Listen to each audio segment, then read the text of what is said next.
Hello and welcome back to my YouTube channel.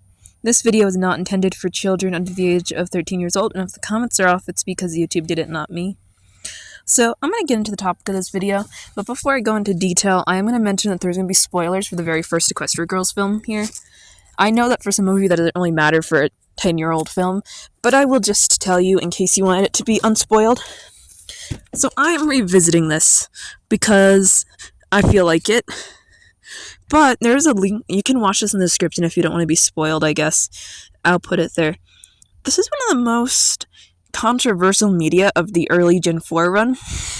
So this is the up, and I think that at first pretty much everyone just liked how it was done because the ponies, which we know are being like teenagers in high school, which is both uncreative and not amazing.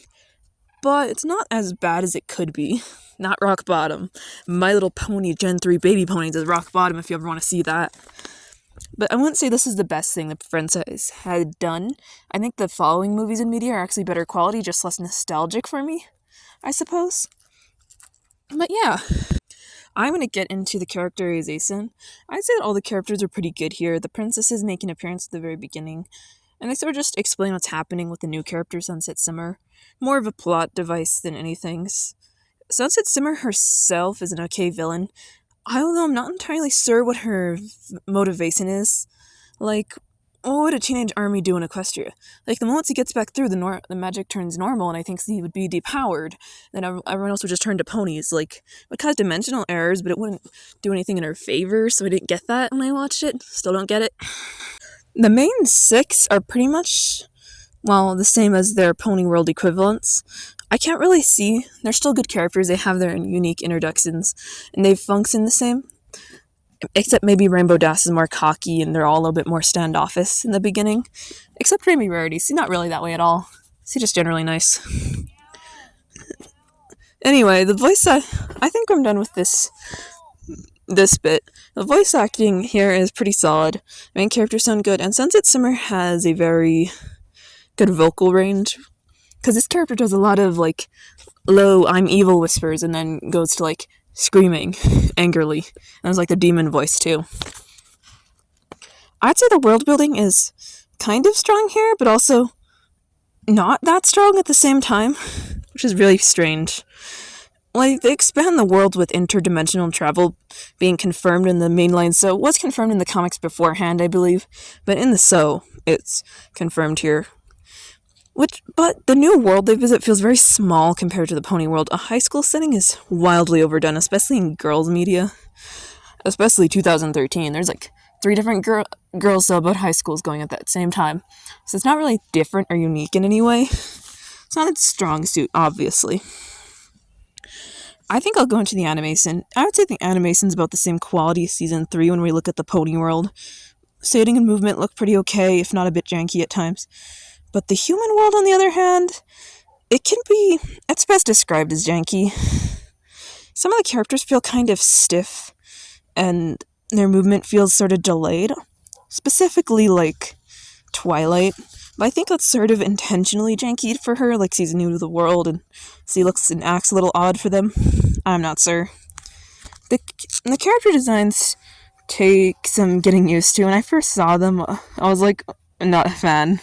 But they grew on me over the years. 10 years on, they feel like they belong in the franchise far better, but that's just because I got used to them. That being said, a lot of the costumes, like, they're okay, but the boots are ugly. I do not like the costumes, okay? And I think in general, like, the end dresses are based off either the Grand Galloping Gala or the Coronation dresses that the Man 6 wear. I don't remember. So, like, there's some callbacks in their outfits.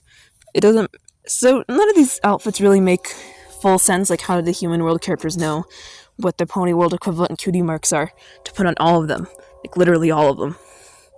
But that doesn't bother me as much as it used to. I kind of just accepted it. Like, it is what it is. Don't question Pinkie Pie logic.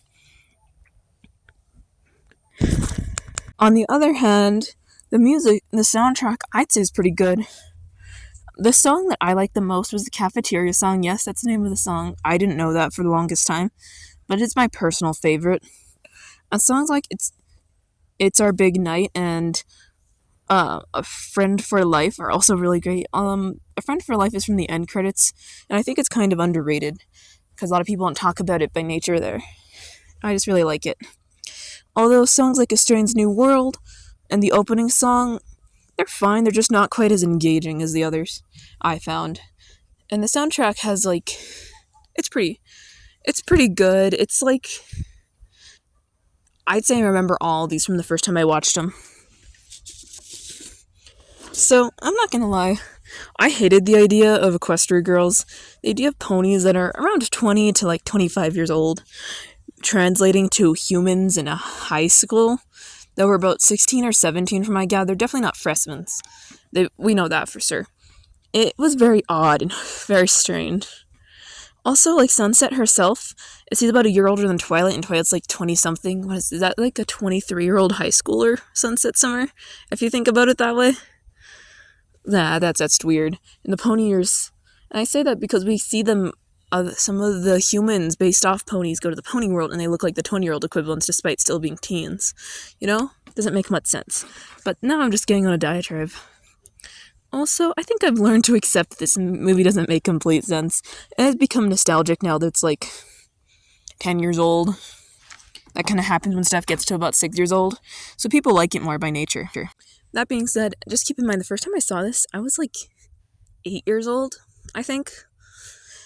Yeah, I was like 8 or 9, and I was waiting for the next season of My Little Pony. I kind of thought this show had ended, so I thought this was the last we were ever going to get from the franchise, and I was like, I don't know about that. I don't know if this is a good way to go down, you know? But I guess I should get into the movie plot itself. Princess Twilight's crown, with the element of magic from the elements of harmony, is stolen by Sunset Simmer, who disappears into a world that leads into the human realm. Without the crown, all of Equestria's other elements of harmony will not work, and there will be no power, and have no power to protect Equestria. So Spike and Twilight go through the portal mirror thingy and chase after the crown, where they encounter Sunset and they discover. Well, first they discover themselves in a new world where Twilight is now a teenage human and Spike is a talking dog for some reason. And they find all their friends that resemble ones from the pony world, Equestria. And Twilight works with them to become Princess of the Fall Formula to win her crown back from human Sunset. And to change the destiny of these two parallel worlds. So my thoughts, I think this is actually a pretty good start to what honestly became a surprisingly beloved series for fans. A lot of people like this way more. We see some callbacks to previous episodes, like the Crystal Empire being included, and just that was really nice. Although things can get a little bit predictable, this comes with the territory of a teenage film, a movie about teenagers in high school, so I'm not really surprised. We get a typical fish out of water trope, which is pretty much expected. So the characters are pretty okay. I especially find Pinky interesting because he knows way too much about the pony world, and then pony world Pinky knows too much about the human world. So it's this whole strange joke that doesn't really make sense. Also, as long as you think, it's hard to be as good as the TV, and this is a TV movie, so the budget's going to be lower than a normal movie, despite its runtime.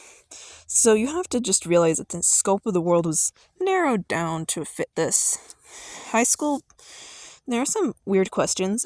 Just don't think too hard, because if you do, you'll be like, why are Celestia and Luna, leaders of a country, relegated to principals? And where's Sunset Simmer's counterpart in this world? Although I do think things get better from here. The next movie is probably the best for music lovers. Need I say Rainbow Rocks? But I think I pretty much said everything I have to say here, and I think that's pretty good. I hope you enjoyed. I'll be posting some more iPost content weekly, every Saturday morning, and you can expect to see that. Next time I'm going to be covering Equestria Girls, if you're just here for that, is going to be after I cover season 4. I'm going to be going into Rainbow Rocks, because I think that's when it takes place. So just keep that in mind. And I will see ya next week with the first theory video of the new year, actually. Nice. Bye!